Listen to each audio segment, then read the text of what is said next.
What's going on, NBA fanatics? This is your friendly neighborhood Memphis Grizzly, home of Memphis X, and I talk hoops.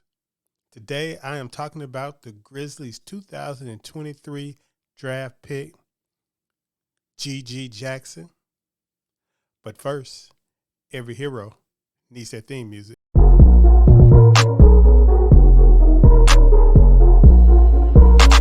KeyAno. Grizz gang, go hard. Baddest in the game, we be on one. I talk hoops so secure. All up on the court, but we gon' score. Memphis bringing heat straight from Tennessee. Demarest back and let's go for he that MVP. Honestly, the Marcus Smart trade took a lot of the excitement out of the draft for me. As far as the Memphis Grizzlies are concerned, of course, I did watch the draft because I'm always going to watch the NBA draft. But as far as the Memphis Grizzlies are concerned, there was not that excitement because we didn't have a first-round pick. But I hung in there to the end of the draft, and at 45, the Memphis Grizzlies selected G.G. Jackson out of the University of South Carolina. He is the youngest player in this draft. He was projected to be the number one player in the class of 2023, the high school class of 2023, which probably would have had him projected as a top 5 pick in next year's draft. Of course, he went to South Carolina and had what you could only say now is considered a disastrous freshman season. Shooting percentages were erratic and very low. Defensive attitude was very low also. His defensive awareness seemed to be low. His defensive effort seemed to be low also. And then he had some things to say on IG Live about his coach, which kind of put, a sour taste in everybody's mouth, especially probably it seems like NBA GMs or, evaluators like that.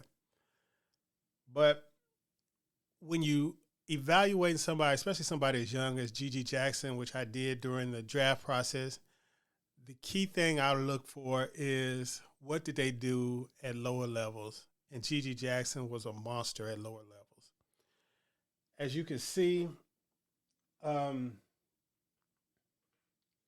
G.G. Jackson did play for Team USA at the under 18s. I think he played a couple of games. He played 2 games. And unlike in college, he was more of a play finisher. Until he got to South Carolina, he was a play finisher, rebounder, defensive guy, most likely. Now, he did have the shot creation in his game, but it wasn't the primary part of his game like it was used at South Carolina. He was never a high-usage guy before going to South Carolina. So, as you can see, he shot 65%. This is a very small sample size for you at Team USA. Shot 65% in those 2 games. Played 17 minutes per game. Had 8 rebounds, 14 and 8. Had 5 assists in those 2 games, 3 blocks, 3 steals. And shot 86% from the free throw line. So, of course, that was a good, positive indicator on the kind of player G.G. Jackson was. So when I was doing my research on G.G. Jackson, as far as for the 25 pick that the Grizzlies had, he was one of the guys that I did like because of his youth and his upside. Now, he had a lot of stuff, of course, to iron out about his game.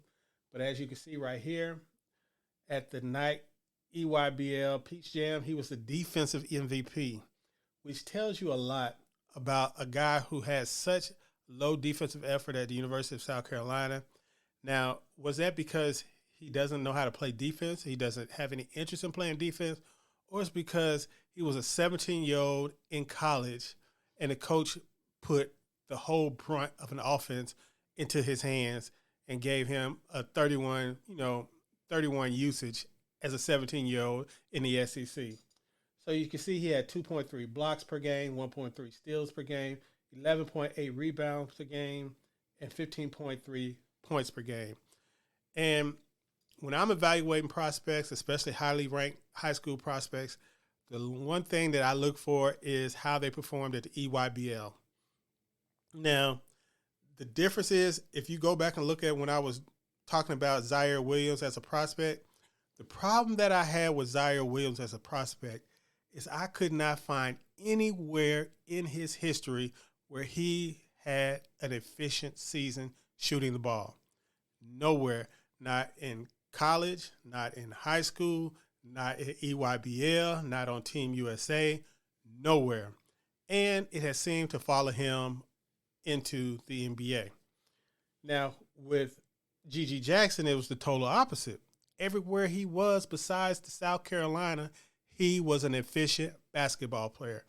Very efficient because he was not used as a on-ball creator. He was used as a rebounder, cutter, and a play finisher. So, you know, it's one of those things as you have to get the context of a player in more than one setting. Now, let's move on to some more of his EYBL stuff. As you can see in the EYBL, he played 8 games here. He shot 56% from the field. Again, very efficient from the field. Only shot 59% from the free throw line, but shot 39% from 3. Averaged 12 points per game, 12.5 points per game. You know, EYBL, they do not play a lot of minutes. Now let's go. Of course, his rebounding. He was a double-digit rebounder again. Like I said, he was always a, play finisher, rebounder as a forward, combo forward. Now, you can see he was about even as an assist turnover guy, which isn't that bad for a guy who's a play finisher. You would like to see that get up there, but like you see, the blocks was still there, 1.6 blocks per game. Didn't have many steals, and he didn't foul that much. So the things that you have to say about G.G. Jackson, when you hear a lot of people talk about his immaturity and the erraticness of his game, you have to know that they are not digging deep enough. And when you go into these guys that do the scouting for a living, especially the guys that really do a lot of work as far as looking at high school guys and stuff like that, you will see that they have a more positive outlook for G.G. Jackson. Now, here we go. This is an anonymous NBA draft prospect in the 2023 draft commenting on G.G. Jackson. He's a funny guy on and off the court, very young, but very skilled, though. I feel like he's the most fluid out of like him, Jerace, and Hendricks, 2 guys who went in the top 10. He's got good shot mechanics, and he's a good ball handler. I'm surprised he's not projected higher than he is. His main thing is he's so young. Like I tell him all the time, he's a little kid. Now, for some perspective on this, G.G. Jackson will not be turning 19 until almost, I think his birthday is December 17th. He's younger than Bronny. He's 2 years younger than Brandon Miller, who was selected like number 2 overall. And I would wonder, Brandon Miller started off this season at Alabama having a hard time finishing at the rim. Imagine how he would have looked 2 years ago when he was a junior in high school. Imagine. And imagine how good G.G. Jackson would look if he went to prep school for 2 years and didn't go to South Carolina until, 2 years from now. That's the difference between the age markers on these guys. So now I'm not saying that G.G. Jackson is going to be some underground success and the Grizzlies got some crazy steal in the draft. That's not what I'm saying. What I'm saying is G.G. Jackson has the talent to be an impact player in the NBA eventually. And I'm not talking about NBA impact player as in a star, all-star, or anything like that. I'm talking about somebody who can end up playing a role similar to what Brandon Clark has been playing for the Memphis Grizzlies throughout his career. A guy who rebounds, cuts, plays defense, protects the rim, scores when open, efficiently around the rim, set screens, defense, rebounding, cutting, that kind of thing.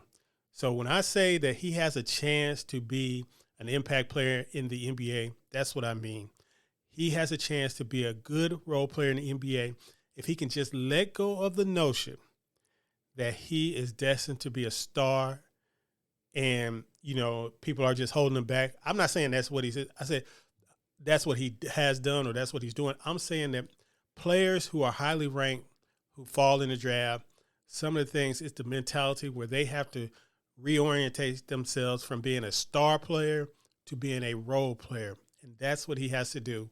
And he has to do it as soon as Summer League. I would like to see that in Summer League, where he's just rebounding, play finishing, and things like that. If I see that as early as Summer League, that will be a good indicator that he is starting to get it.